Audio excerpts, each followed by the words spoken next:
اور زمین اور آسمان کی ساری موجودات کا مالک ہے، اور سخت تباہ کن سزا ہے قبول حق انکار کرنے والوں کے لیے، جو دنیا کی زندگی کو آخرت پر ترجیح دیتے ہیں، جو اللہ کے راستے سے لوگوں کو روک رہے ہیں اور چاہتے ہیں کہ یہ راستہ ان کے خواہشات کے مطابق ٹیڑھا ہو جائے۔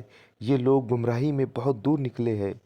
ہم نے اپنا پیغام دینے کے لیے جب کوئی رسول بھیجا ہے، اس نے اپنی قوم ہی کی زبان میں پیغام دیا ہے تاکہ وہ انہیں اچھی طرح کھول کر بات سمجھائے۔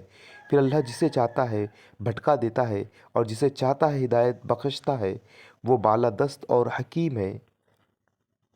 ہم اس سے پہلے موسیٰ کو بھی اپنی نشانیوں کے ساتھ بھیج چکے ہیں۔ اسے بھی ہم نے حکم دیا تھا کہ اپنی قوم کو تاریکیوں سے نکال کر روشنی میں لا اور انہیں تاریخ الہی کے سبق آموز واقعات سنا کر نصیحت کر۔ ان واقعات میں بڑی نشانیاں ہیں ہر اس شخص کے لیے جو صبر اور شکر کرنے والا ہو۔